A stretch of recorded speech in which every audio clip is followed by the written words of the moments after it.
이제 하나님께서 우리에게 주는 말씀을 찾아서 함께 은혜 나누는 시간입니다. 오늘은 요한복음 21장, 지난주에 이어서 19절인데 19절의 끝에 부분을 봉독합니다. 요한복음을 통해서 함께 은혜 나누는 170번째 주일입니다. 요한복음 21장 19절 뒤에 하반절이라고 말하죠. 보통 하반절 말씀 같이 봉독하겠습니다. 베드로에게 이르시되, 여기입니다. 시작. 베드로에게 이르시되 나를 따르라 하시니. 아멘. 아멘. 저는 어렸을 적에 시골에서 자라났는데 할아버지 할머님 댁에서 자랐습니다. 부모가 안 계신 건 아니었지만 저희 아버님이 그때 군목으로 이제 채플린으로 군에 계셨기 때문에 뭐 지금은 조금 달라졌겠지만 그 옛날에는 거의 6개월이나 1년마다 근무지를 옮겨서서 그런 이유도 있고, 또 뭐 박봉에 가난했는데 그렇게 애를 많이 낳으셨는지 5이나 되니까 입수라도 좀 줄이려고 그랬는지, 그래서 제일 나이가 많은 장남인 저를 할아버지 댁에다가 이제 위탁을 해서 저희 할머니 할아버지가 저를 4학년 때까지 키워주셨습니다. 그래서 저는 다른 사람들은 방학이 되면 뭐 서울에 있다가 시골에 이렇게 가잖아요. 저는 방학이 되면 시골에 있다가 아버지가 계시는 곳으로 가는데 뭐 거기도 시골은 마찬가지죠. 근데 좀 생소하고 낯선 곳이었습니다.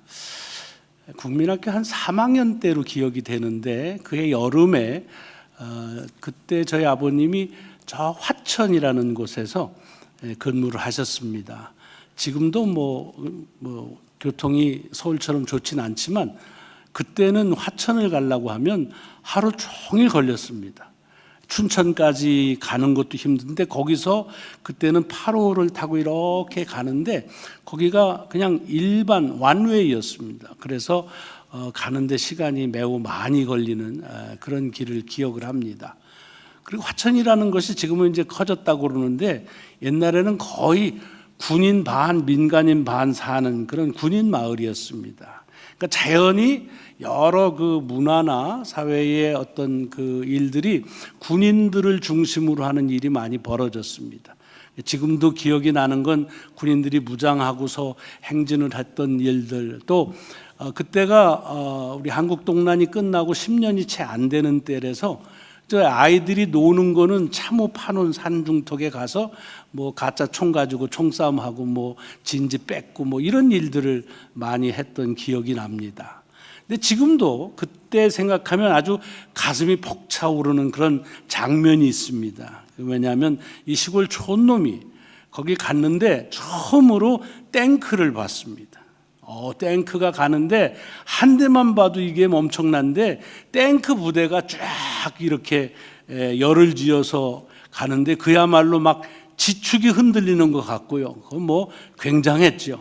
지금은 탱크들이 아주 날렵하게 생겼지만 옛날 건 거의 무쇠덩어리처럼, 그래서 그냥 엄청났습니다. 그게 한 대도 아니고 여러 대가 가는데 제가 굉장히 가슴 벅차했던 건 그 탱크 행렬도 행렬이지만 그 탱크 행렬 맨 앞에 선도하는, 그러니까 지휘관 차지요. 그 지휘관 그 찌푸차가 그렇게 멋있어 보였습니다. 국방색으로 이제 한 그 찝차인데 그 수많은 몇 배, 자기 차보다 몇 배 되는, 그리고 많은 그 탱크들을 딱 끌고 가는 그 랭글러, 그 찝차, 그게 굉장히 아주 저한테는 웅장하게까지 보였습니다.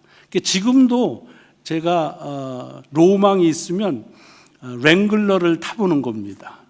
사실은 9년 전에 그래서 교회에서 이제 눈이 많이 오니까 SUV를 사자고 그럴 때 랭글러를 사자고 그랬더니 우리 그때 구입하시는 권사님들이 아니 목사님이 무슨 랭글러입니까? 그리고는 체로키를 사셨어요. 물론 좋은 차지요.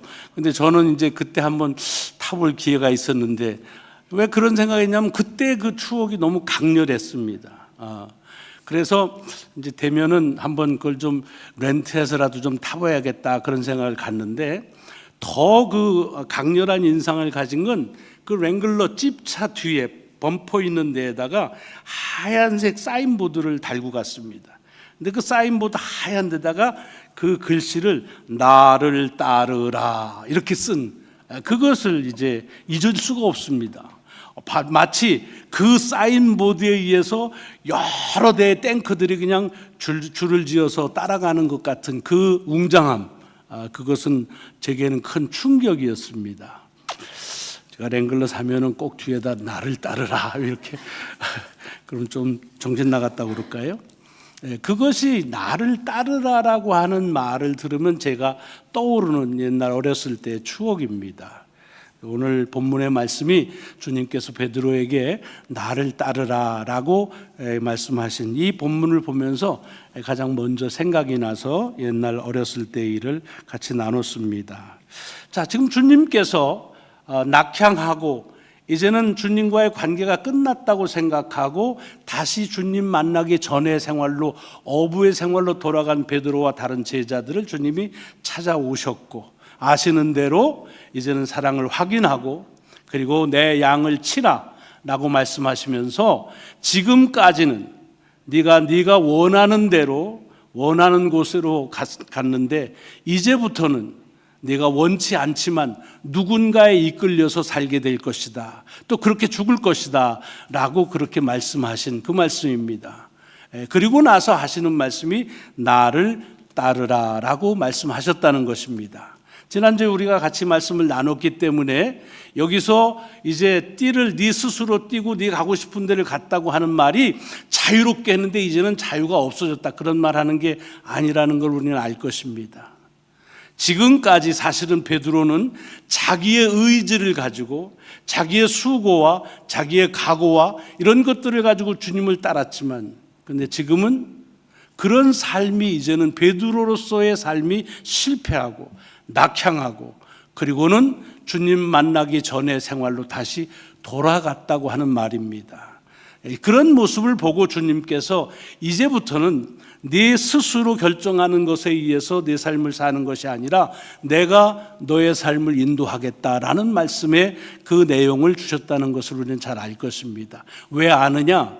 이미 그렇게 누군가에서 이끌리는데 그렇게 살다 죽는 것이 그것이 주님께 영광이 된다 그랬으니까 주님께 영광이 된다는 말은 주님의 말씀대로 살았다는 얘기고 그렇다고 한다면 그렇게 이끌림을 받는다는 그 이끄는 주체가 주님이라는 사실을 우리는 쉽게 연상을 할 수가 있습니다. 고기를 잡던 삶에서 주님을 따르고 주님께서 원하시는 대로 살았던 그 삶, 이제 그런 삶인데 다시 그 삶을 실패하고 그리고 있는 그에게 찾아와서 다시 나를 따르라라고 말씀하시는 겁니다. 물론 성경에 보면 이렇게 나를 따르라고 말씀하신 것이 유독 베드로에게만 하신 말씀은 아닙니다. 여러 12 제자들을 부르실 때에 나를 따르라는 말씀을 많이 하셨습니다. 요한복음에도 1장에 보면 빌립이 지나가는 걸 보고 빌립을 부르면서 나를 따르라 해서 그 빌립이 주님을 따랐다고 되어 있습니다. 그 전에도 세리 마태를 부를 때에도 그때에도 세관에 앉아있는 마태를 보시고 나를 따르라 라고 그렇게 해서 그 따르라는 청에 마태가 순종하고 모든 것을 버려두고 주님을 따랐다라고 하는 걸 우리는 쉽게 알 수가 있습니다. 그러니까 베드로만이 아니라 다른 제자들을 부르실 때에도 하셨던 말씀이 나를 따르라는 말씀입니다. 물론 이거는 12 제자들에게만 하신 말씀은 아닙니다. 다른 이들에게도 말씀을 따르라고 말씀을 많이 하셨어요. 그런데 다른 사람들은 그 주님이 따르라고 하는 말씀에 대해서 거기에 순종하지를 못한 사람들이 여러 나옵니다. 아마 그 중에 하나가 이름은 밝히지 않았지만 서기관이 있었습니다. 서기관이 주님을 보고 주님을 따를 텐데 제가 먼저 가서 내 아버지의 장사를 지내고 나서 따르겠다라고 말합니다. 뭐 사실 아버지 장사 지내고 와서 따른다고 하는 것만 해도 기특한 얘기 아니겠습니까? 그런데 주님은 야박하게 그에 대해서 그렇게 얘기합니다. 죽은 자의 장사는 죽은 자들에게 맡기고 너는 나를 따르라 라고 말합니다. 물론 그 이후에 그 서기관이 주님을 따랐다라고 하는 그런 기록이 없는 것을 보면 그 주님의 초청에 응하지를 못했다는 것을 볼 수가 있습니다. 또 하나 우리가 잘 아는 대로 부자 청년의 이야기, 어떻게 하면 내가 영생을 얻을 수 있습니까? 라고 그렇게 와서 물었던 그 부자 청년에게 주님께서 뭐라고 그랬습니까? 이제 네가 가지고 있는 걸 다 팔아서 가난한 자들에게 주고 그러면 하늘에서 보화가 네게 있으리라. 그리고 너는 나를 따르라 라고 말씀하십니다. 그래서 그 부자 청년이 주님이 따르라고 했는데 따랐습니까? 아니지요. 왜냐하면 그가 가진 것이 많아서 근심하며 다시 자기가 있던 곳으로 돌아갔다라고 되어 있습니다. 그러니까 주님께서 나를 따라오라고 얘기한 것이 유독 12제자들에게만 제한되는 그런 초청은 아니었습니다. 많은 사람에게 했는데 그 초청에 응하지 못한 사람들도 많이 있었다는 것을 복음서에서 알 수가 있죠. 또 다른 한편으로 보면 주님 따르겠다고 한 사람들을 정중하게 또는 냉정하게 거절하신 사례도 많이 있습니다. 어떤 사람이 와가지고 주님, 제가 주님을 따르는데 가서 가족들하고 마지막 인사하고 그리고 와서 따르겠습니다. 충분히 합리적이고 설득력이 있는 그런 이유죠. 그런데 주님께서 그에게 뭐라고 하셨습니까? 쟁기를 가지고 뒤를 돌아보는 자는 하나님 나라에 들어갈 수가 없다. 뭐 좋게 얘기했지만 안 된다라고 거절하신 겁니다. 또 거라사인 지방에 있을 때에는 군대 귀신에 걸린 사람이 주님으로부터 치유함을 받고는 바로 주님을 따르겠다고 나서니까 그에게 말하지요. 집으로 돌아가라. 그리고 하나님께서 내게 행한 것을 집에 가서 사람들에게 알려라 라고 말씀하시면서 주님을 따라오겠다고 한 사람이라고 다 그들을 다 받아들인 것은 아닌 것을 알 수가 있습니다.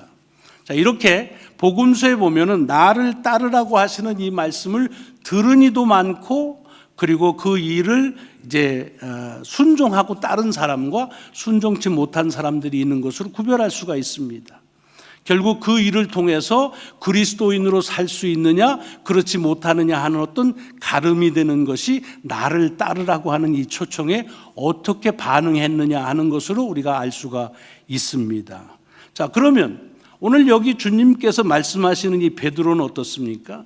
사실은 지금 베드로는 이미 주님의 부르심을 받고 그리고 주님을 따라왔던 사람입니다. 뭐 그냥 따라온 게 아니죠.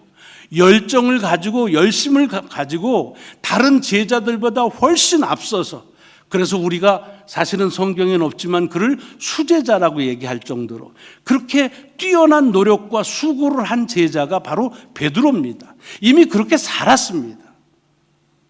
주님을 따랐던 삶입니다. 그런데 보세요, 지금은 어떻습니까? 사실은 그렇게 주님을 따랐던 열정도 식어버리고 그리고 그렇게 열심히 했던 것들도 어디 있는지 사라져버린 채 이제는 주님과 자신과의 관계는 끝났다고 생각하고 그리고는 주님 만나기 전의 생활로 돌아가 버리는, 그래서 고기를 잡는 삶을 살고 있는 것이 오늘 본문에 주님께서 만난 그 베드로입니다. 그러니까 베드로로 사는 것을 실패한 것입니다. 사명자로 산 것이 실패했습니다. 왜 그랬을까요? 나를 따르라 했으면은 따를 수 있도록 그렇게 이제 잘 살았으면 좋겠는데 따르지를 못한 겁니다. 아마도 여러 가지 이유를 찾을 수 있겠지만 우리가 성경 속에서 보자고 한다면 한마디로 베드로가 주님을 따랐던 것은 그의 생각 때문이라고 하는 것입니다. 자기의 생각으로 결단하고 자기의 생각으로 열정을 가지고 열심히 했던 때도 있었지만은 그러나 자기의 생각이 바뀌어버리니까, 그러니까 그런 열정도 열심도 사라져버리고 이제는 주님과의 관계도 스스로 끝났다고 생각하는 그 생각 때문에 주님의 따르라는 그 말씀에 계속적으로 순종하지 못한 것을 볼 수가 있습니다. 여러분, 이렇게 사실은 이게 베드로만 그런 게 아니라 우리의 삶에서도 많이 비슷한 현상이 있을 것이라고 봐요. 교회를 위해서 열심히 하고 열정을 가지고 할 때도 물론 있잖아요. 그렇지만 어떤 때 보면은 내 생각 때문에 그만 그렇게 열심히 했던 것을 놔버리고 그런 열정들이 어디론가 사라져버리는 경험, 글쎄 여러분들은 어떠신지 모르지만 그런 경험들을 많이 합니다. 그러니까 나를 부르신 주님이 바뀌신 것도 아니고 내가 살아가는 삶의 여건이 그렇게 바뀐 것이 아니라 내 생각 때문에 주님께서 나를 따라오라고 하신 그 말씀에 대한 내 반응이 완전히 달라졌던 경험들을 아마 하실 것입니다. 생각이 얼마나 무섭기도 하고 그리고 그 영향이 큰가 하는 것을 우리가 알 수가 있죠. 여러분 오늘 주보를 보시면 좀 이상한 거를 발견하시는지 모르겠어요. 꼼꼼하게 챙기셔서 크게 틀리면 잘 눈에 안 띄는데 여러분 이 목회 칼럼 하는 맨 첫 보면은 여기 해피 세인트 패트릭스 데이 이게 클로버 잎처럼 이렇게 있는 게 있습니다. 오늘이 3월 10일입니다. 그리고 세인트 패트릭스 데이는 언제예요? 차이미 교우님. 다음 주예요. 3월 17일이에요. 제가 지난주에 이렇게 말씀을 준비하고 주일을 준비하다가 세인트 패트릭스 데이가 오는 것이 이제 돼서 그래서 저도 모르는 사이에 사실은 준비를 수선화 이 아주 이쁜 수선화 그 사진을 여기다 이미 실었었습니다. 그리고 시도 우리 김동명 씨가 지은 가곡이죠. 그대는 차디찬 의지에 요거 가사 딱 놓고 해서 잘 됐다 그랬는데 갑자기 내 생각에 세인트 패트릭스 데이가 이게 사람들이 잘못 알고 있구나. 그러니까 이거를 좀 잘 알려드려야겠다 하는 생각 때문에 오늘이 세인트 패트릭스 데이인 줄 알고는 그냥 이렇게 큰 실수를 범했습니다. 이런 일들은 너무 많지요. 이런 거야 크게 이렇게 실수하면 수정하면 되지요. 그렇지만 여러분 오늘 베드로의 삶에서 그가 모든 것을 포기하고 주님을 따르라는 그 말씀에 따랐던 그가 그 순간에 이제 다 오히려 주님과의 관계가 끝났다고 생각하고 그리고 주님 만나기 전에 삶으로 돌아간 것, 그것은 순전한 자기의 생각에 근거한 결단이 아니었을까 하는 생각을 가져봅니다. 그래서 주님께서는 말씀하시는 거예요. 네가 지금까지는 네가 생각하고 네가 원하는 거 하면 하고 원치 않으면 안 하고 그런 삶을 살아서 따라오고 싶으면 따라가고 따라오기 싫으면 안 따라오니 했지만 이제부터 네 삶에는 이제는 누군가 너를 붙잡아서 강권적으로 너를 따르도록 하겠다. 원튼 원치 않는 곳이든지 가게 하겠다. 그리고 그것이 너희가 죽을 때까지 그리하겠다라는 말씀을 하신 것입니다. 그리고 나서 나를 따르라 라고 말씀하신 것이 오늘 이 말씀에 대한 내용입니다. 그러니까 성경에서 나를 따르라는 말씀이 많이 있지만 그 상황을 좀 좁혀 말하면 지금 자기가 주님의 따르라는 말씀에 순종하고 오랫동안 따라왔던 이 베드로가 이제는 다시 자기의 생각 때문에 그 순종하지 못하고 그리고는 주님과의 관계가 끝났다고 생각할 즈음에 다시 찾아와서 다시 저를 부르고 다시 따라오라고 말씀하시는 겁니다. 여러분, 그러므로 여기 나를 따르라고 하는 말씀에 담겨져 있는 의미는 매우 우리에게 도전적이 아닐 수가 없습니다. 여러분, 누군가를 따른다고 한다는 말은 그 사람이 하는 걸 그대로 따라하고 모방하고 재현하고 베끼고 하는 겁니다. 우리 속담에 3살 버릇이 80 간다 그러잖아요. 그게 무슨 소리입니까? 3살 때 이 몸에 인 것이 80까지 그대로 간다는 얘기입니다. 그런데 3살 때 뭘 배웠어요? 제일 빨라야 미국에서 그 프리스쿨 가봐야 3살부터 갑니다. 근데 사실은 사람들이 살면서 필요한 것들은 그 전에 다 갖춘다는 거예요. 뭘 통해서? 교실에서? 아닙니다. 책에서? 아닙니다. 누굴 통해서? 부모를 통해서. 부모가 하는 것을 보고 그대로 베끼는 거지요. 그대로 재현하는 거죠. 모방하는 거지요. 마찬가지로 제자라고 하는 것은 스승이 한 대로 그 일을 모방하는 것입니다. 주님께서 지금 말씀하시는 거예요. 자, 내가 지금 하고 있는 일들을 내 의지로 하는 것은 이제 멈추고 내가 한 대로 나를 따라서 나를 모방해라. 내 사랑을 베껴라. 내 은혜를 네가 그대로 따라서 하라 라고 하는 말씀입니다. 제가 얼마 전에 허리가 삐끗해가지고 한 이틀을 꼼짝없이 누워 있은 적이 있습니다. 굉장히 좀 아프더라고요, 많이. 그리고는 쓸데없는 생각이지만, 야, 이러다가 이거 그냥 안 낫고 이대로 누워서 내 삶을 마무리하면 어떡하느냐 하는 생각을 가지니까 이게 보통 일이 아니겠더라고요. 그래서 좀 낫고 나서 바로 제가 운동하던 검도장으로 다시 갔습니다. 왜냐하면 허리 근육이 이제 한 6, 7년 안 했더니 허리 근육이 없어진 것 같아요.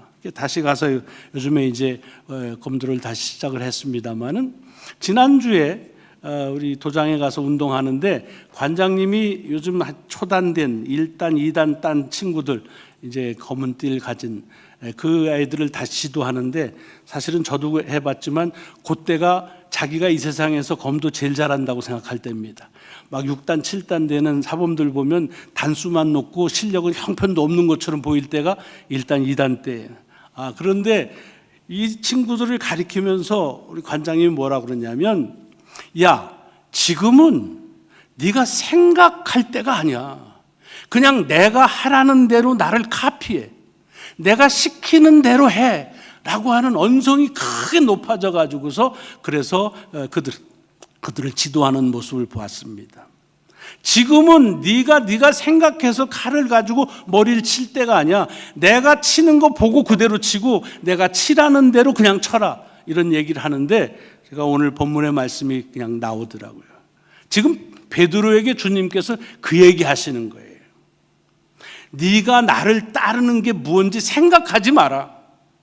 지금은 네가 생각할 때가 아니라 그냥 나를 베껴. 그냥 나를 모방해. 내가 사랑한 거 내게 보여줬지, 그걸 그대로 모방해. 내가 내게 준 은혜가 있지, 그거 그대로 모방해. 라고 하는 말씀으로 오늘 우리에게 이 말씀, 나를 따르라고 하시는 말씀이었고, 이것이 우리들에게도 똑같이 도전이 되는 것입니다. 어렸을 때는 그저 부모가 하라는 대로 하다가 조금만 커지면 어떻게 됩니까? 세상에 제일 못난 사람은 아버지 같고 왜 저렇게 사나라는 생각 때문에 자꾸 생각하면서, 그러면서 이 삶에서 삶의 어려움을 겪은 경험들 아마 많이 있을 것입니다. 신앙도 마찬가지예요. 새로 신앙생활을 시작할 때에는 그대로 말씀대로 살려고 합니다. 그러나 조금 하다 보면 자꾸 생각을 해요. 어떻게 하는 것이 더 나은 삶일까라고 하는데, 오늘 주님께서 우리에게 말씀하시는 거예요. 생각을 멈추고 내가 말한 대로 이걸 카피해라 라고 하는 말씀으로 오늘 우리에게 주시는 것입니다. 여러분, 2차 대전 독일에서 그 말 때 가장 그 저항 운동을 하셨던 바네퍼 목사님의 일대기를 여러분 잘 아실 겁니다. 그가 쓴 책 중에서 나를 따르라라고 하는 그런 책이 있습니다. 꽤 많이 읽혀져 있는 그런 좋은 도서입니다. 한번 여러분들도 사서 기회 되면 읽어보십시오. 근데 거기 보면은 그가 단언적으로 하는 말이 있습니다. 순종하는 자가 믿고 믿는 자가 순종할 수 있다라고 말합니다. 그러면서 그 당시에 독일 교회를, 그리고 독일의 교인들을 신랄하게 비판하면서 했는데, 그게 지금도 마찬가지예요. 무슨 말씀하셨냐면, 예수 그리스도께서 우리에게 보여주신 그 은혜는 정말 값으로 따질 수 없어서 그냥 주신 priceless, 값으로 따질 수 없는 은혜인데, 그만 요즘에 우리 교회와 교인들은 그거를 값싼 cheap grace라 그렇게 여긴다 라고 하면서, 하나님의 우리를 위한 그 은혜는 절대로 싼 은혜가 아니라 값으로 따질 수 없어서 그냥 준 은혜다라고 하면서, 그 값이라고 하는 것이 뭐냐? 그것이 제자로서의 삶을 살아가야 되는 제자도다. The way of disciple이라고 그렇게 말하면서 한마디로 단언적으로 얘기합니다. 제자도란 뭐냐? 주님이 말씀하신 대로 따라 사는 거다 라고 하는, 나를 따르라 라고 하는 그런 책 제목을 그대로 그 내용의 중요한 내용으로 삼은 것이 있습니다. 여러분, 오늘 아침에 나를 따르라고 하시는 주님의 말씀을 너무 숙고하실 필요 없습니다. 주님께서 하신 말씀대로 그냥 그대로 믿고 그걸 그냥 모방하는 것, 주님이 보여준 그 사랑 그대로 베끼는 것, 주님께서 행하신 그 축복과 그 은혜, 그것을 그대로 재현하는 것, 그것이 우리에게 나를 따라오라고 말씀하시는 주님의 귀한 명령이시면서도 또한 우리를 향한 배려의 말씀이라고 믿습니다. 한 주간의 삶이 여러분과 제가 주님을 그대로 모방하고 따르고, 그래서 마치 아바타처럼 사는, 여러분 아바타가 나 아닌 또 다른 나 아닙니까? 예수 그리스도의 아바타로 살아가는 그런 한 주간이 될 수 있기를 주님의 이름으로 축원합니다. 기도하시겠습니다. 하나님 감사합니다. 오늘도 저희들을 부르시어서 우리가 주님을 따르는데 너무 생각이 많고 계산이 많고, 그리고 우리의 복잡한 생활 속에서 자꾸만 우리가 움츠려들고 망설일 때가 많이 있습니다. 주님이 하신 이 말씀, 나를 따르라, 나를 그대로 베끼라, 나를 그대로 카피하라고 하는 이 말씀을 다시 한번 우리 마음에 새기며 한 주간의 삶이 주님을 모방하는 삶, 그래서 주님을 따라가는 귀한 삶을 살게 하여 주옵소서. 감사드리오며 우리 구주 예수 그리스도의 이름으로 기도드리옵나이다. 아멘. 아멘.